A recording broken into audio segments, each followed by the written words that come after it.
especializado en tema de adicción, pero debido a la demanda, ¿no? Tanto de patologías duales, salud mental y demás, Eso es. bueno, nos hemos visto con la obligación, ¿no? No solo en Forum Pamplona, sino en todos los foros en general, pero bueno, para mí es una referente del tema de la trastorno de conducta alimentaria. Y por eso decidimos pues hacer un poquito este Instagram directo, ¿no? Para que nos des información, ¿no? Esta Eso mañana es. también. Bueno, cuento un poco, Inés, si quieres, cómo surge también todo este proyecto de trastorno alimentario, porque sí que es cierto que, bueno, Forum, ¿no? Quien nos conoce ya sabe que somos una clínica de adicciones, que además estamos en continuo crecimiento, ¿no? Cada vez estamos abriendo más centros por España.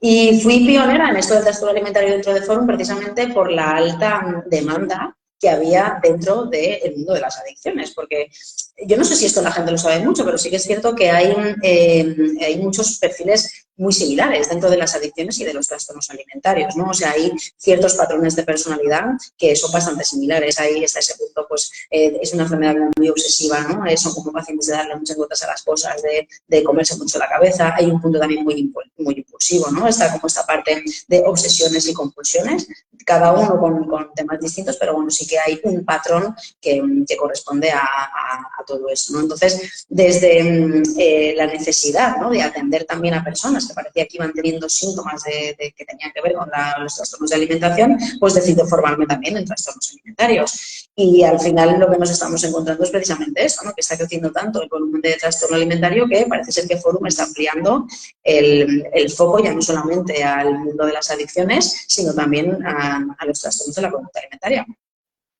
Eso es. Porque el tema de TCA, Sara, que normalmente es la sociedad, ¿no? O en general, tú puedes pensar en un trastorno alimentario y normalmente te puede parecer una mujer, ¿no? Pensar, pues, una persona que padece de adicción o no es necesario que padezca adicción, te viene una mujer a la mente, pero bueno, hay que romper también un poco esos estigmas, ¿no? De que el TCA Claro. es únicamente una enfermedad de la mujer. Claro, no, al final esto es así, ¿no? Igual que siempre, o sea, yo creo que hay diferentes estigmas también, ¿no? O sea, cuando piensas en un adicto, piensas siempre en un hombre y cuando piensas en un trastorno alimentario, piensas en una mujer y además, habitualmente, con un trastorno de la conducta alimentaria restrictivo, ¿no? O sea, lo primero que nos viene a la cabeza siempre a todos es anorexia. Cuando pensamos en un trastorno alimentario, pensamos en anorexia. Y no, o sea, hay mucha más patología más allá de la restricción, ¿no? Al final, la restricción es uno de los síntomas que se pueden dar cuando tenemos un trastorno de la conducta alimentaria. Pero hay muchos, bueno, porque la gente también se haga una idea, ¿no? De que es un trastorno alimentario, al final es un patrón desorganizado de comida, ¿no? De alimentación, por hacerlo fácil, y hay diferentes manifestaciones clínicas. Dependiendo de la manifestación clínica que tengamos, se desarrolla un tipo de trastorno u otro. Tenemos la anorexia, que es lo que habitualmente como lo más visible, ¿no? Y como digo, que es como esta idea que todo el mundo piensa cuando se le habla de un trastorno alimentario. Luego, por otro lado, está la bulimia, que yo creo que es la segunda en el ranking, ¿no? Como famosa. Esta presenta más ya, ¿no? Y fíjate que también hay muchas ideas distorsionadas, ¿no? Al final es bulimia no come, o sea, anorexia no come, perdón, y bulimia se pega a tracones y vomita. En la bulimia también se dan las restricciones. De hecho, es uno de los síntomas que habitualmente están presentes en todos los trastornos. Anorexia nerviosa, bulimia nerviosa, trastorno por atracón, que es como la tercera pata, ¿no? de los trastornos. La restricción está en los tres. Muchas veces lo que hace el paciente es eso, ¿no? Restringo con la idea de que tengo que adelgazar, de que no puedo comer, todas estas ideas también, ¿no? Esta emoción de ese miedo a engordar. Esto hace que el paciente restrinja, que deja de comer. ¿Qué pasa? Que ahí entramos en un círculo vicioso porque cuando el cuerpo lleva varias horas en ayuno, suele pedir alimento, habitualmente en forma de glucosa. Por eso muchas veces llega el atracón y llega el atracón en forma de dulce, ¿no? Habitualmente las pacientes que se pegan atracones, hay un gran porcentaje que es de dulce. Entonces, claro, ¿qué pasa? Que nos pegamos el atracón, después llega, seguimos el círculo vicioso, ¿no? Llega el vómito, entonces me siento mal, me siento culpable, bueno, elaboramos una serie de emociones que hacen que otra vez volvamos a restringir, ¿no? Entonces, ese sería un poco el patrón en este caso de la bulimia, pero que la bulimia también, lo que digo, se ven las restricciones tanto como en el atracón también. El atracón es, dijéramos, parecido a la bulimia, presenta estos atracones, pero no hay vómitos, es simplemente la conducta del atracón. No hay conducta purgativa, que sí que hay, por ejemplo, en la bulimia. De conducta purgativa, lo mismo. Bulimia, vómito. No siempre es vómito. Hay también, por ejemplo, el deporte en exceso, ¿no? Que esto también es algo que además, que yo creo que también... sustitución también, ¿no? La compensación. Exactamente, al final ese es el punto, ¿no? El compensar. O sea, cuando una persona utiliza una conducta para compensar, ahí ya estamos entrando en un terreno peligroso, ¿no? Al final es un factor de riesgo. Esto de estas conductas compensatorias, una vez se ha desarrollado el síntoma, ya, o sea, el trastorno alimentario ya lo podemos considerar como síntoma, pero antes de que se desarrolle el trastorno alimentario, lo que le tenemos que dar es pues eso, la categoría de factor de riesgo, ¿no? Una persona que tiene este tipo de conductas y que ya utiliza la compensación, ¿no? Como método dentro de su sistema de alimentación, tiene riesgos de desarrollar este trastorno alimentario. Por eso es importante también conocer estas cosas, ¿no? Porque mucha gente piensa que, vale, no, voy a estar 7 horas sin comer, porque claro, como me he pegado el pseudoatracón que llamamos nosotros aquí, ¿no? Como he comido tanto y he comido fuera de lo normal, que no siempre que se come mucho es atracón, eso hay que dejarlo claro, entonces luego me voy a tirar 7 u 8 horas sin comer. No podemos hacer eso. Esto al final puede ser, ¿no? Que acabe desarrollando un trastorno de una conducta alimentaria. Es un factor. Al final, el trastorno de conducta alimentaria, Sara, es muy emocional, ¿no? O sea, normalmente siempre hay una emoción detrás de todos esos otros atracones, ¿o cómo lo podrías decir? Exactamente. A ver, esto es igual que en adicciones, ¿no? Y esto es otro de los rasgos que suelen compartir. Yo, ya sabes que trabajo tanto con trastornos alimentarios como con adicciones y siempre contamos la teoría del iceberg, ¿no? O sea, al final tanto el trastorno alimentario como las adicciones suelen ser la puntita del iceberg de un montón de cosas que hay debajo. Y todas esas cosas que hay debajo, de aquí debajo son precisamente las que trabajamos en la terapia. Como lo que dices, toda esta parte emocional, esta falta de gestión emocional que puede tener el paciente es lo que te lleva al final a desarrollar ciertos síntomas, ¿no? Síntomas tanto en trastornos alimentarios como en adicciones. Por ejemplo, el que yo, pues eso, no sé cómo, por ejemplo, estoy triste, no sé cómo manejar la tristeza, voy a la nevera y empiezo a comer, claro, como llego con hambre porque ya he restringido durante varias horas, ahí eso puede suponer una situación de riesgo para llegar a pegarte atracón. Lo que Entonces, se todas llama estas cosas... el hambre emocional, ¿no? Que ahora está como, es un término Exactamente. muy de moda. O Exactamente. incluso no sé lo que me pasa, pero tengo sensación de hambre, pero acabo de comer, ¿no? Un poco lo que hablabas de ese círculo vicioso. Claro, sí, por eso, porque hay un punto también en el que gestionamos nuestras emociones con comida, de la misma manera que en adicciones se gestionan las emociones con sustancia. Bueno, con sustancia o con conductas, que también sabemos que hay conductas adictivas. Pero en el caso del trastorno alimentario, tus emociones las gestionas con comida. ¿Qué pasa? Que al final es como que vivimos en esa superficie, no es como que no aterrizamos y no profundizamos en cómo estamos, en cómo nos sentimos. Es precisamente de lo que va, ¿no? Un tratamiento de trastorno alimentario, en profundizar en esas emociones y en ver qué es lo que está pasando. Mucha gente, yo creo que cuando entra en un proceso de recuperación se sorprende de lo que se trabaja dentro de un trastorno, de un proceso de recuperación en un trastorno alimentario. Quiero decir, la gente se piensa que va a llegar aquí, se va a sentar y va a contar, pues eso, las ganas que tiene de pagarse un atracón o lo que ha comido durante el día. Y al final, en muchísimas terapias, de lo último que se habla es de comida. Se habla de todo eso que está por debajo, ¿no? De la gestión emocional que tiene, de las habilidades que pueda tener, habilidades sociales, habilidades emocionales. Hay un montón de factores que afectan, ¿no? a un trastorno alimentario, falta de control de impulsos, se ve también baja tolerancia a la frustración y ante esta frustración me pego un atracón, ¿no? Hay muchas emociones que están detrás que se aprenden Sentimiento de desde abandono, cada uno. de soledad, ¿no? Exactamente. Se trabaja mucho también con esto, ¿no? No solamente identificarlo, una de las fases, ¿no? Las primeras fases suelen ser esas, ¿no? Como identificar un poco cómo está tu mundo emocional y poquito a poco ir interviniendo. Vale. Las terapias, porque sí que se hacen terapias específicas de trastorno de conducta alimentaria y luego están las terapias también de adicciones, pero ¿qué denominador común pueden tener ambos tratamientos, Sara, porque al final, tanto la adicción como, ¿no? Yo también he estado trabajando tema de TCA y adicciones y demás, y sí, ¿no? Similitud a nivel Claro. conductual, denuncias, ciertas adicciones también, a nivel conductual, ¿no?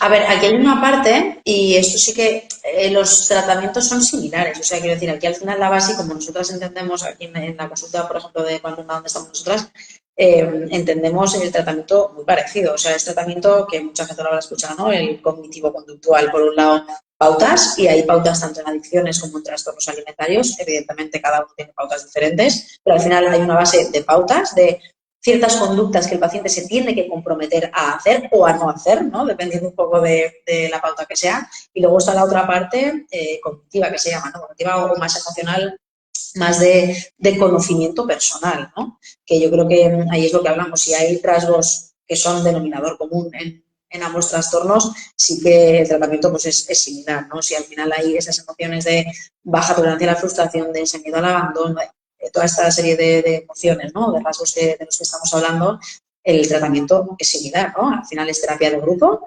y bueno, yo entiendo también en ambas, tanto en TCA como en adicciones, entiendo una recuperación con el grupo. Para mí el grupo, la capacidad que tiene el grupo para conectar con los miembros, ¿no? Digamos, o sea, la cohesión grupal que se hace, para mí, eso es lo terapéutico. Para mí eso es lo que recupera, de verdad.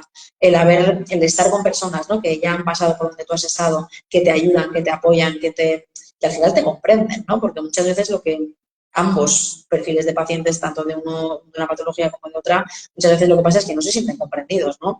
Y una de las cosas que mejor les sienta, sobre todo al principio, es decir, ostras, estoy en un grupo con gente que me entiende, de verdad, que les ha pasado lo mismo y que de verdad me entienden. Por fin estoy hablando en un idioma en el que alguien me puede Yeah. entender.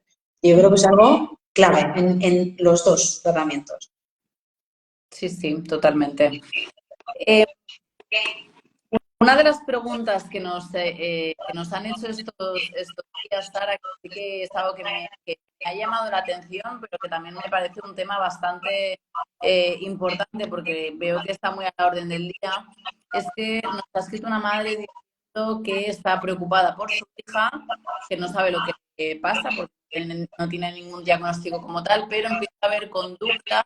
La niña la chica creo que tenía unos 17 años, una cosa así, y que empezaba a tener, pues eso, ¿no? Ciertos pensamientos, ciertos patrones de comportamientos obsesivos con el tema del deporte, con el tema de la comida sana, ¿no? Que ahora el tema de la comida sana está muy en auge, pero claro, Claro. el punto intermedio. Está muy bien enmascarado ahí, sí, sí, hay muchos, o sea, no siempre que se coma comida sana, evidentemente, va a ser patológico, por supuestísimo que no, pero sí que es cierto que ahí se enmascara mucho. Entonces, entiendo que esta madre, ¿no? Que describe, preguntaba que cómo podíamos ayudar a la hija que te comentaba. Sí, bueno, que estaba preocupada porque también veía ciertos comportamientos, patrón más obsesivo con el tema del deporte y la comida más sana, pues procesados nada, azúcares nada, fruta, verdura, Muy bueno, restrictiva. y bueno, que estaba preocupada, ¿no? Porque veía cierta sintomatología relacionada con trastorno de conducta alimentaria y me lo comentaba, ¿no? Que a ver qué es lo que podría empezar a hacer, porque también, bueno, tenía ciertas conductas, pues estaba muy irritable y bueno, yo le dije que estaríamos por aquí, pero bueno, sí que creo que lo importante también es preguntarle, ¿no?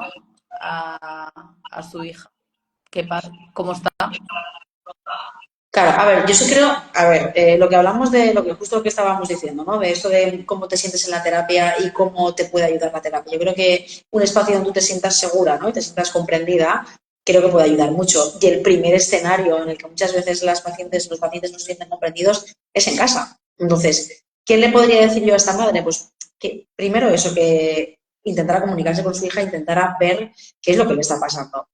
porque muchas veces las madres solo se preocupan desde su preocupación, solo ven que su hija no come, que su hija no hace mucho deporte, que su hija... Entonces, al final, muchas veces quizá intentan forzar ciertas situaciones, pues venga, come, ¿y por qué no come? Y al final eso lo que hace es como generar incluso hasta más distancia, ¿no? Entre la madre y la hija, y quizá a lo mejor la hija lo único que necesita es que su madre se siente con ella y que le pregunte cómo está, ¿no? ¿Qué está pasando, ¿no? A ver, al final yo creo que también aquí, además es una chica joven, ¿no? Por lo que me dices, 17 años, es una chica joven que puede que ya se vayan, es una edad peligrosa esta, ¿eh? Porque sí que es cierto que a esas edades están expuestas a muchos estímulos, además, como dices, ¿no? Que últimamente también hay como muchas modas y comida sana y deporte y bueno, ¿no? Y ya sabemos que todo eso al final, si ya existe esa base quizá genética, ¿no? Que también es necesaria para que se desarrolle un trastorno, si esa base ya la tenemos y además estamos en contacto, ¿no? O expuestos a este tipo de estímulos de los que hablamos, es probable que surja un trastorno de la conducta alimentaria. ¿Cómo podemos prevenir? Bueno, yo creo que sí que hay ciertas conductas de prevención, ¿no? En casa, sobre todo, yo creo que eso, que el apoyo, yo creo que el encontrar un entorno en el que repito, en que la paciente, en este caso, esta niña, esta chica, se sienta segura, ¿no? Que sea capaz de comunicarse con su madre y de contarle. Luego también, si vemos que esto va a más, siempre contar con ayuda de profesional, ¿no? Que te pueda guiar un poco. Yo creo que eso tendría que pasar. Pero bueno, al final, como consejo, yo creo que eso, que se pueda sentir comprendida. Vale, bien, gracias, Sara. Vale, y yo quiero contar, Sara, un poco sobre, ya un poco para ir finalizando, también, sobre el abordaje terapéutico. Sobre el abordaje terapéutico, de cómo lo enfocáis a nivel individual, a nivel grupal, tema de ingreso, bueno, un poquito pues que nos expliques el funcionamiento, las fases que utilizáis en Forum, o que utilizamos. Vale, pues bueno, dependiendo un poco de eso, del tipo de trastorno, ¿no? Si nos llega por adicciones o por trastornos alimentarios, bueno, habitualmente el proceso de adicciones suele ser, bueno, primero siempre que un familiar, un paciente se pone en contacto con nosotros, le hacemos una primera sesión, una primera visita en la que simplemente nos conocemos, que habitualmente siempre es sin coste. Habitualmente siempre hacemos esa primera evaluación, nos conocemos, vemos a ver cómo podemos ayudar al paciente y dependiendo de lo que veamos en esa primera consulta, determinamos un tipo de tratamiento u otro. Entonces, según en el estadio de la enfermedad que esté, pues bueno, hay diferentes tipos de tratamiento. Por ejemplo, en adicciones tenemos desde centro de ingreso, en el que empiezan, bueno, habitualmente son unas 6 semanas mínimo, se suele recomendar unas 6 semanas de ingreso, para luego posteriormente pasar a centro de día, en el que estar durante 2 meses en centro de día. Eso significa estar pues mañana y tarde yendo a cada uno al centro de referencia y poco a poco pasar al ambulatorio. El ambulatorio ya va más de terapias por las tardes. En el caso y luego siempre terapia de grupo. O sea, yo insisto, ¿no? Tanto en adicciones como en trastornos alimentarios, al final lo que priorizamos es el grupo. Que luego puede haber, por supuesto, seguimiento individual cuando el paciente lo necesite o si hay algún tema, ¿no? Que tenga que trabajar, alguna cuestión que tenga que trabajar en individual. Se puede, pero yo siempre insisto mucho en el grupo porque yo confío mucho en el grupo y sé que lo que recupera es el grupo. Y luego de trastornos alimentarios, bueno, pues más o menos parecido, ¿no? Ahí dependiendo un poco también de cómo llegue la paciente, tenemos también centros de derivación a los que podemos ingresar y después directamente con nosotros en tratamientos ambulatorios.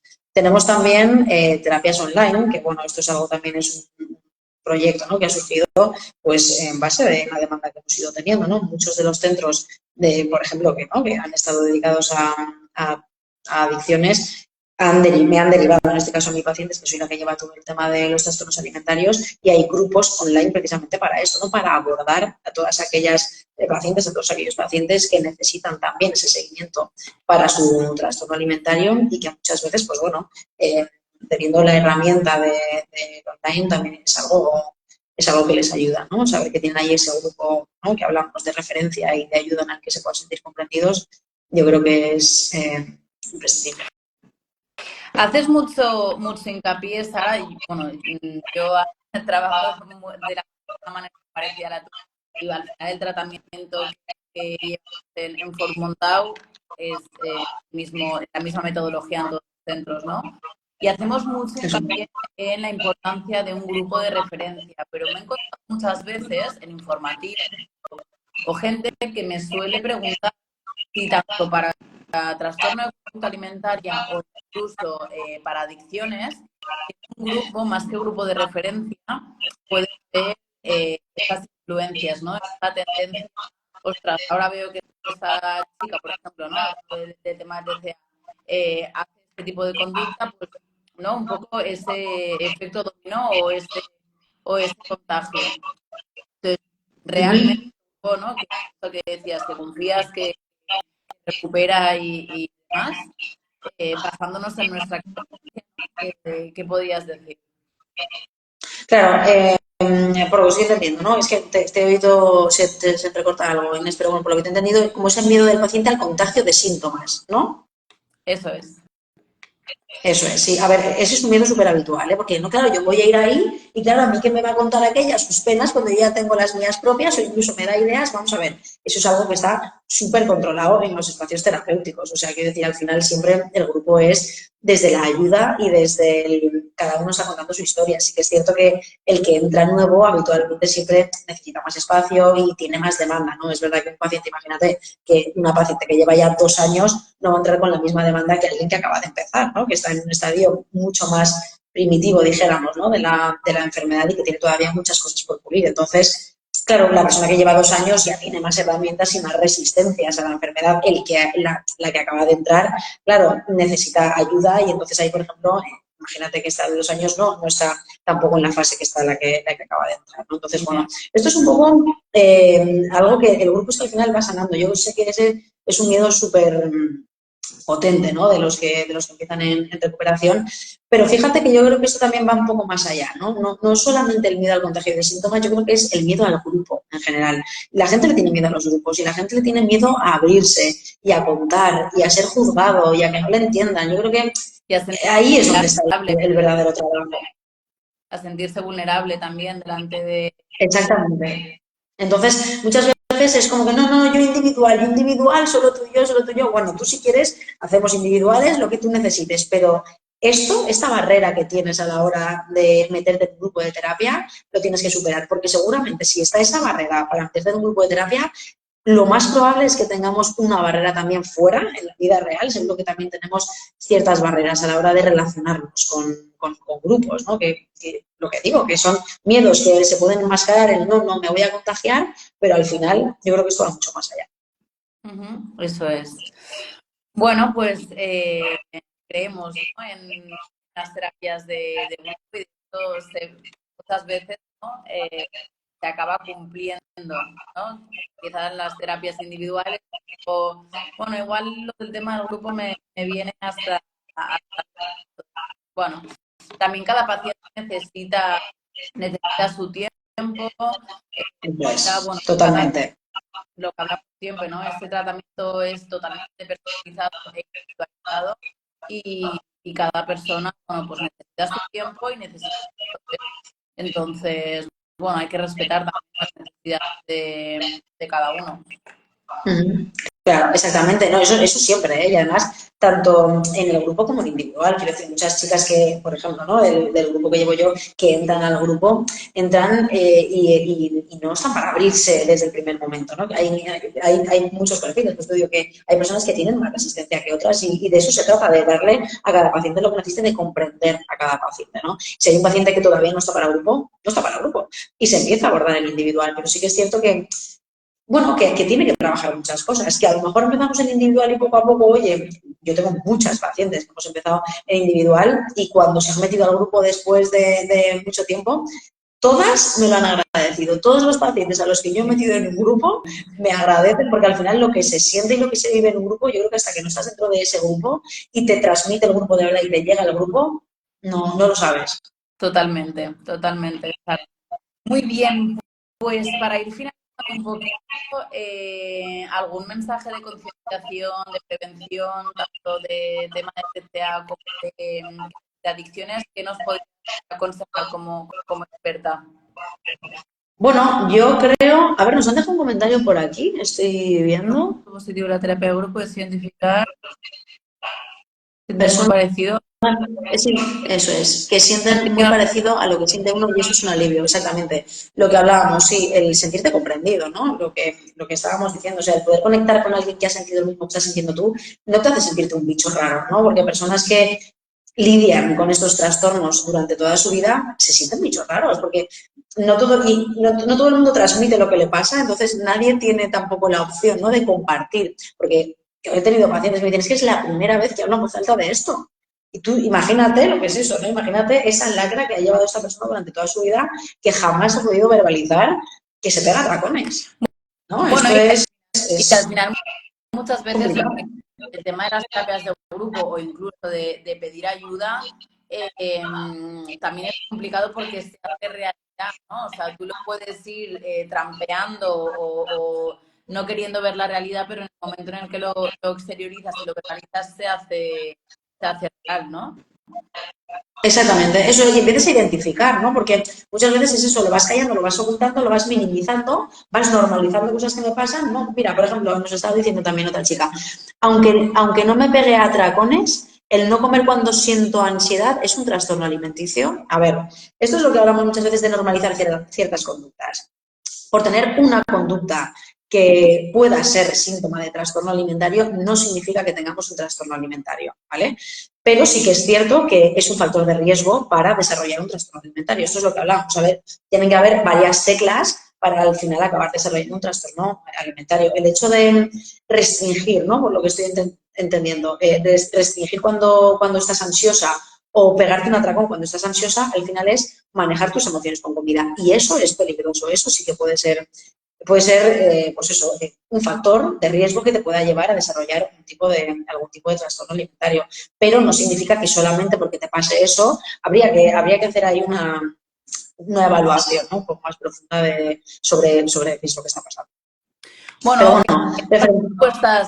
también son respuestas fisiológicas del cuerpo, ¿no? Es decir, el hecho de tengo un nudo en el estómago porque tengo ansiedad y me corta el hambre, totalmente. esto pasa, ¿no? O sea, cuando alguien está en proceso de duelo y demás, que muchas veces... Claro, eso es otra cosa. Mira, eso es súper interesante también que lo comentes, porque sí que es cierto que no siempre que hay conductas que te lleven o que puedan ser, ¿no?, susceptibles de desarrollar un trastorno alimentario, no significa que tengamos un trastorno alimentario o incluso que pueden corresponder a otra cosa. Esto es muy importante, lo del diagnóstico diferencial, que esto habitualmente suele hacer en la primera consulta, ¿no?, cuando te viene un paciente y te cuenta qué es lo que está pasando, ahí es donde el terapeuta, en este caso, a la hora de diagnosticar, tiene que tener en cuenta, ¿no? Vamos a ver, ¿esta conducta está correspondiendo a un trastorno alimentario o está correspondiendo, por ejemplo, lo que dices, Inés, a un periodo de duelo en el que el apetito se va, ¿no? Porque también sabemos que en estados de ánimo depresivos el apetito también se va, ¿no? O hay una pérdida de peso en este tipo de trastornos depresivos y no corresponden a una anorexia nerviosa. Pero esto, bueno, es lo que hablamos, ¿no? Forma parte también ahí del diagnóstico del terapeuta en esa primera sesión de evaluación, ¿no? En el caso de un trastorno alimentario hay que tener esas cosas en cuenta. Y que al final... Igual que en adicciones, funciona exactamente igual. Exacto, ¿no? Y que al final, bueno, cada persona es un mundo y bueno, aunque no te ves, ¿no? La pregunta está que nos hacían de que aunque no te pegas atracones, pero cuando tienes ansiedad no comes, bueno, se tendría que valorar y explorar mucho más, ¿no? Únicamente con este dato tampoco creo que debamos generalizar, ¿no? Porque muchas veces también Claro. se ponen diagnósticos a diestro y siniestro, tengo TOC, tengo Eso es. TEA, tengo TIC, tengo TEC, Sí, y creo que hay que tener mucho cuidado también con todo esto. totalmente. Sí, no, eso es verdad porque lo que hablamos, ¿no? Que se tiende a etiquetar muchas veces cosas que no se tienen que etiquetar, ¿no? Y a lo mejor simplemente, pues eso, hay alguna conducta que corresponde a algo, pero bueno, lo que dices, ¿no? Que eso al final es evaluarlo, es hacer una evaluación en profundidad, ¿no? Lo que hablamos de elaborar el diagnóstico para ver qué es lo que está pasando. Eso es. Muy bien, pues como te comentaba, Sara, ya para acabar, no sé si alguien más quiere hacer alguna pregunta. Si no, si nos puedes dar, pues eso, ¿no? Un mensaje de prevención y Recomendación. A ver, yo creo que es interesante saber también cuáles son esas señales de alarma, ¿no?, que podemos ver cuando eso, vemos algún familiar, ¿no? Oye, que es que mi hija, o es que tengo una amiga, o es que mi pareja, lo que sea, que veamos que tienen este tipo de conductas, yo creo que desde la comprensión, ¿no? El comunicar, el preguntar y siempre el que podamos contar con profesionales como nosotras, ¿no? En este caso, que puedan preguntar sus dudas, yo creo que es interesante. Pero bueno, sobre todo tener en cuenta los factores de alarma, ¿no? Pues, por ejemplo, vemos que personas que puedan empezar a restringir, que empiezan... El punto social yo creo que también es importante, el que empiecen, el ver que la persona está empezando a aislarse, que no hace las mismas actividades que hacía, ¿no? Antes de empezar a estar sintomática. Yo creo que hay una serie de conductas que sí que te pueden llevar a ti a pensar. Y sobre todo, nunca hacer un diagnóstico en casa. Nunca. Eso no podemos hacerlo. El diagnóstico al final se tiene que hacer en las consultas porque lo que hablamos no se necesita como un estudio, ¿no? En profundidad de la persona, una evaluación exhaustiva sobre qué es lo que está pasando para diagnosticar esto, ¿no? Porque es cierto que no todas las conductas al final acaban desarrollando un trastorno alimentario. Pero bueno, yo creo al final que también es eso, de alguna manera el que la gente tenga información, que tenga información de cómo funciona esto, sin alarmas, sin alarmarse, pero bueno, que sí que puedan identificar qué es lo que está pasando. Eso es. Muy bien, pues mil gracias, Sara, por toda la información que nos has dado. Y a ti, Inés, a vosotros. Si no quieres comentar nada más, lo dejamos aquí. Perdonad a los que nos habéis seguido durante todo el directo el problema inicial de la canción, pero bueno, la espera ha valido la pena. Ha valido la pena y a la próxima prometo hacer los deberes, ponerme las pilas y ya tengo claro cómo empezamos el directo. ¿Vale? Muy bien, pues muchas gracias y a todo el mundo que nos ha seguido y nos ha escuchado. Que paséis una buena tarde. Muy bien. Venga, hablamos. Hasta luego. Un besito, Raquel, guapa. Un besito. Chao.